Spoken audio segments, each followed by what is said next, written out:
Finding the geek within. Hello, everybody. Welcome back to Starstruck, where we discuss Stargirl. This is episode 12, part A. I am Cleve. I'm Michael. This is Stephanie. And I want to start. I wrote this, it's on my notes. I want to start by giving Michael credit for Icicle's feelings about Barbara. Yes. He called that. And I want to make sure. He wanted to take her to Icetown. And Icetown's her penis. We didn't give him credit for it in the last episode, even though we gave it to him in the episode before that one. And he brought it up. Make sure to give me more credit. So now, until the end of the season, we're bringing that up. Thank goodness. This one had a lot. I mean, because it's one of two. Obviously, it had a lot. But I think the first thing I can say is I completely forgot that Cindy was locked up. I appreciate that we still left her locked up. I forgot about her character. I don't know if she eats, what her scenario is. They give her a bowl of gruel. Why do they keep opening the door? Like, just close it. Well, every once in a while you want to be like, hey, how's my daughter doing? Oh, still a bitch. Bye. Does he, though? Does he care what his daughter's doing? That's fair. Now with Brainwave's new powers, he gets part of North Texas. So now, most now of I'm Texas, invested. He just doesn't get like Houston, Corpus Christi. Yeah. So I'm interested to know your guys' Brownsville. feelings. He can have Brownsville. Done. Sold.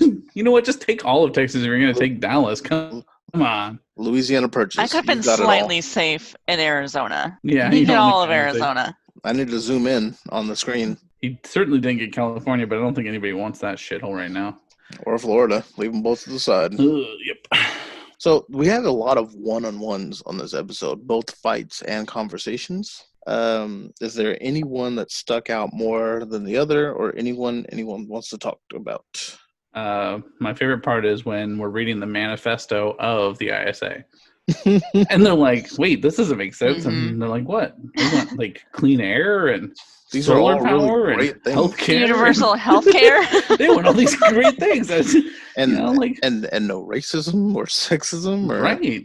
And they're like, well, 25% of the people are going to die. And in all honesty, maybe that's not a You're basically Thanos. We get it, Michael. That's right. We go back to the Thanos argument that I wouldn't have a problem with them snapping until I had to watch my child die, and then it wouldn't go well, but it's fine. Well, it doesn't affect children, so you're set. Oh, that's fair. I am super solid then. But might watch your wife die. Damn it. Yeah, it's interesting. For the good of the cause. It's interesting that the villain's plans aren't villainous. Other than the 25 million people dying. Well, that's if they don't. That's if they want to stay racist.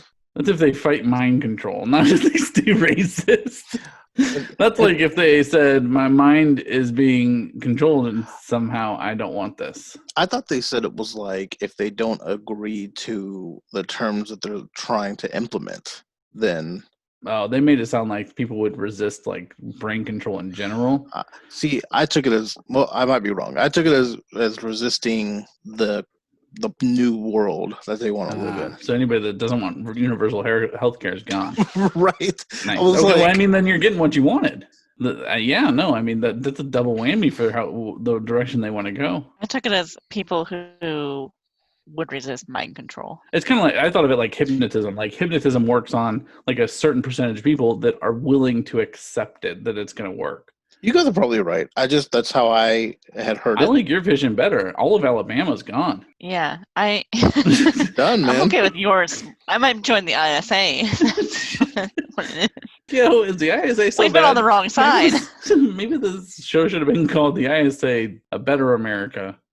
Okay, so guys, as we talk through this episode, we're going to try to talk the least amount about Mike. He's going to come up, but we're going to leave it all at the end for let's talk about Mike, okay? Okay. So, Pat versus Coach was interesting. I like that we never discussed that he's sportsmaster, and I still don't think that Pat just got beat up. Yeah, Pat just is like, oh, I just got the shit beat out of me by someone. Like, I don't think that he knows it was Sportsmaster. Right, because he wasn't in his outfit. He was just in his normal... Yeah, he didn't have a Casey Jones mask on. I mean, when he walked up with a baseball bat and was like, I know about your robot, I feel like Pat is smart enough. If it was Courtney, yes. Pat's smart enough to probably know what's happening. Okay, fair. What about Tigress versus Barbara? Tigra? Tigress versus Barbara. Tigress has bad aim for someone who has a crossbow or whatever tiny little crossbow thing she has. Oh, not when she doesn't want to. That's true. Bowen Because shows up and she's we like, we dropped the what is this character's name? Principal Bowen. I meant the villain Principal name, but Bowen. yes, Principal Bowen. The Fiddler. Fiddler. Yeah. The principal dropped. I was hoping. I know he wasn't going to show up again. I was hoping it was going to be their dad and he's going to get his ass kicked. Or Courtney's dad. Like, hey, Courtney, like, I just thought about it, and actually, I give you some other stuff that's worth some stuff, and like, if you could give that time back to me, that'd be great. And then they just beat the crap out of him. And then Stargirl jumps into the Barbara fight, and I don't understand why we're not like coma-ing more people. I thought that too. I was like, use your staff to coma people. Like, she did when are you use it wasting to your like, time? Sunbeam her. Yeah, she gave her a tan. But yeah. But we put Brainwave in a light coma, and then we burned Cindy's face off. And then the other times it's like this one somehow was much nicer. It was like yeah, exactly. That's that blue belt coming in handy. Let's turn up in fact, isn't it stronger now? Let's turn up the heat. Also, if Tigress is wearing a full uniform, she wouldn't have been so hurt. I mean, what is her clothes made of, Stephanie? It looks like spandex, so I don't think it makes much of a difference. I mean, if it's anything like Stargirl's, it would have been at least a little bit more protection than bearskin. Guess that's fair. I don't know. If you had bearskin on, I feel like that would protect you from the winter. That's fair. It's a nice coat. So in this episode, we get caught up with past things. I don't know why. I feel like you saved that for the part 2 episode, not part 1. Maybe they just had an extra 5 minutes and they were like, what do we fill this with?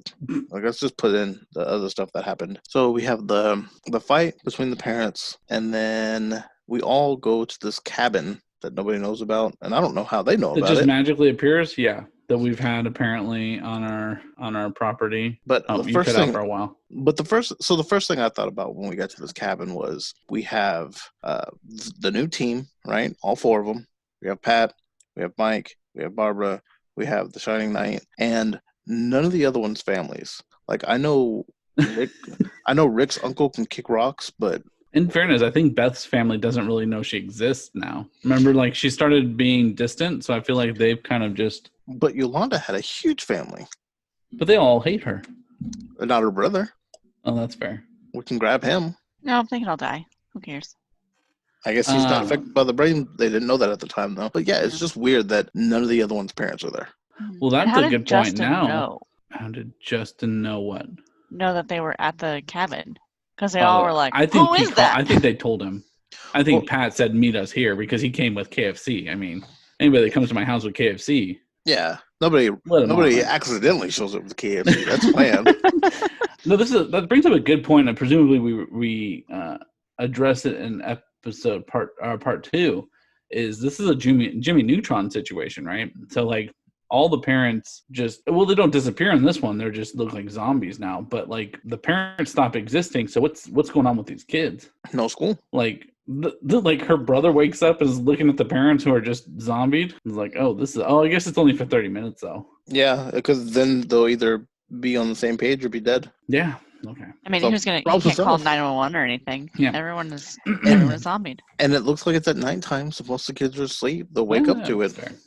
The only unresolved thing I'm frustrated with at this point is the pin. I'm pissed off that we showed me the pin and made it this big deal and like, ooh, look at this Easter egg, and then just said, shit it. It was like the second episode. I know I just said we're not going to mention Mike much. I have my theory that Mike might have it at the cabin. But like, what would have, I'd be so curious to be like, what would have triggered in Mike's mind that he's like, oh, pink pen, I'm going to bring that. I don't know. No, they're building it's in a up. pin cup right now. It was just in a cup. Yeah, you're right. Like that. Yeah. Like I agree. I think at some point the vision was to push Mike towards it, because originally, like I said, they mentioned Mike's friend that was supposed to come over, and that was the name of the person that wielded that before. But like now, it very much seems like we're trying to include Mike in this somehow, which I think now Barbara's gonna like become the Green Lantern or the Flash. I don't know. I hate both of those ideas. Just I just I don't mean to go while you're going, man. But if it does it, we're done with no, I agree. I would not be pleased with it. I just feel like they're gonna force this whole this is literally going to be Sky High, where we have just families of superheroes and they're all just BFFs living in the fucking cabin. But no, I don't understand why we brought up the pin on episode 2 and we've just decided, hey, we're probably not going to even address this until season 2. Yeah, it's probably going to show up in some dumb way It'll be the end credits of the final season, the final episode. Yeah, right. Just something so dumb. It'll probably still be Mike because it seems like they're building up for him to be more included in it, even though I hate him even more now. I don't want him to be included. Okay. Well, hey, let's jump right into let's talk about Mike. He had a lot today. He had quite a bit. We were still lying to Mike up until the garage scene, which seems odd. He's like, hey, nobody takes their family camping in November. What's happening? Someone please just tell me what's happening. Courtney knows, Barbara knows, Pat knows. I would like to finally know what's happening. Hey, that little G took a fucking drill. The sports master's back and said, blah, blah. Yo, I don't even know if I could have stomached doing that to somebody. But I saw that coming from 10 miles away, though. I was like, Mike is going to show up with the drill that he was messing around with. And that's why he was messing around with it while Pat was trying to talk to him. And then got all crybaby when Pat was like, I'm trying to tell you, just listen to me. That frustrated me a little bit. They were finally trying to explain it to him, and he just wasn't listening. He's like, stop treating me like a kid. I'm like, you're playing with the drill while your dad's You're acting like an effing. We all believe in Pat we trust because we've seen Pat come through time and time again. But Pat has really, as you guys have showed me, failed Mike a lot. So I think it's hard for Mike to trust that Pat's going to do the right thing at this point, considering, shit's happening. It's real obvious that shit's happening. And Pat's just this whole time been like, don't worry about it. It's good. Had he drilled him in the neck, we might not even be having the same problems that we're having right now. Had we drilled him in the neck, this would be a different show. And Mike might be in like a psychiatrist at this point. Who drills somebody in the lower back? Someone that's 4 foot tall? That's his reach, fair, man. Fair. And then, there's a baseball bat around there somewhere. There's so many things. Yeah, but you know what's more effective than a baseball bat from a 10-year-old? A drill in the back. About a 2 to 3 inch drill. And he kind of did good, too. He just went right into the skin. Man, that was rough. I didn't even know they could do that. Oh, God. It was, they're not super sharp at these. It's a little bit, depending on the bit. But, I mean, it had the opportunity. Realistically, had he done it right, he could have severed the spine. And, Sportsmaster would have literally been in a wheelchair for the rest of his life. That would have been so devastating to coach. Jesus Christ. Oh, you know what, though? They should have done it. They should have done that. Here's why. Sets up season 2. Season 2 becomes Cindy and Artemis being the villains. You paralyze my dad, I'm going to fuck your world up. That's fair. So Mike also my had dad that shows up to all my sporting events. I wouldn't know what that was. But you know how much I would love something like that? So Mike has the heart-to-heart with Courtney and talks about, what if I'd have found the staff first? I thought we were going to get we definitely did get a Thor's hammer situation where it's like, well, you know why it didn't work for you? Your ass ain't worthy. I kind of wish that, I don't wish that it would have worked. I wish that some part of it would have glowed a little bit. Like a glimmer? Yeah, because then it would have kind of boosted him a little bit. Well, and here's how I feel about that. Courtney is a fucking terrible person. So if it works for her, absolutely. Why is it not working for this kid Mike, who is like, maybe I could help one day? Yeah, no, I think that it would have been nice, and it would have been that I think they're trying to elude dissuade you from believing that he's going to be a superhero, right? By being like, no, he has no powers. But I appreciated his comeback with well, my dad didn't have powers and he still helps, so right. And then he had to look after the dog, which he took pride in. Finally, it took him a second. I think because he's going to do something else. He handled all of this way better than Courtney would have. That's why I'm curious why Stephanie was like, I hated him. Because I think he's not going to just take care of the dog. I think he's going to do something dumb. He may go get the pen or the Green Lantern. Yeah, and that's how I think it's going to happen. Something dumb's going to happen where he's just going to happen to have the pen. The dog took it with him or something somehow because the dog just does things. I assume it's just going to be in someone's backpack. I think maybe they'll still have his friend be the one, but Pat gave him, or he as a baby or a kid found the Green Lantern ring and like has it as a locket or something around his neck and just never told anybody, and then he's gonna see the lantern and it's gonna glow. I could see that. And he's like, "All right, bitches," and then that'll definitely be the shit out of people. That'll definitely be the end credit, I think, because you can't just put on the Green Lantern ring and be like the one with it. It takes some learning. Did anybody get the hint of the X-Men Cerebro during this whole thing? Oh, yeah. The Cerebro. Instantly. Also, there was a chance that Brainwave could have just died. How much easier would this have been for everybody if it just melted him? How great would it have been? It would have been Mars solved. Attack melt, just disintegrated. Who starts countdown at 30 minutes? Yeah, that's odd. I mean, I like how it kind of turned on them, but you're right. It's weird. Like, what's the point of like having a 12-hour countdown if it's going to start at 30 minutes? Right. And I mean, I enjoyed that it didn't, they didn't have that whole 30 minutes. Like, it makes it a better story, but it just seems kind of like an arbitrary countdown. I enjoy Brainwave and Cindy's interaction. I thought that was fun and interesting when he's like, "Nobody wanted you. You're a failure. Bye." I'm still not convinced Henry's dead. Like, I'm waiting for Henry to like bust Cindy out of it. He's absorbed the powers, and it's no longer Courtney's cousin. He's dead. He's so dead, Stephanie. He didn't check out in the polls, and they're like, "Nah." It's like Jason Todd. The community voted him dead. So there's one main part of this episode that I want to talk about. It's not main, but it was like focused on quite a bit. Rick and the journal and figuring out the code, and Pat walks up and asks one question about the Mustang, and here's what irritates me about this is you were single-handedly rebuilding this car. It didn't cross your fucking mind that the numbers how important it was the years of the Mustang. Are you kidding me? Well, how shitty of a parent are you that 1966 was what you chose because it's the year of the fucking Mustang, not your kid, your wife, or your marriage, or anything like that? I assumed that the Mustang was around before everybody else. But also, it's a better code. When he figured out what they were doing. This is all to figure out what was going on in Blue Valley. But it might have been a code that he, like, also, if I knew who you are, the first things I'm going to try is your kid's birthday, your wife's birthday. They didn't know they had Rick. Remember, Rick was a secret. Oh, yeah. Oh, well, the wife, at least. So his birthday would have been a better idea. That would have been, it would have been better if he was like, I tried the Mustang, I tried my mom's birthday, my birthday. Right. And then he was like, Flipped it. He tried everything but like his birth year. But anyway. Yeah, flipped it. That would have been something more meaningful than, my dad liked his Mustang better than me. I mean, nah. It was a nice car. Not to be a whiny little kid, so. Don't leave me. It's an abusive uncle. Other than bringing KFC, is Justin going to get to do anything? Oh, he's going to do something magical. He had the sword when they went down. Sword with him. He's going to kill. I think he's going to kill Dr. Ito because I think Ito's got to go because I think they're trying to build up Cindy. So the Dragon King's going to have to die, and I think Justin's going to kill him. I think Icicle's got to go too. He's been too integral into everything.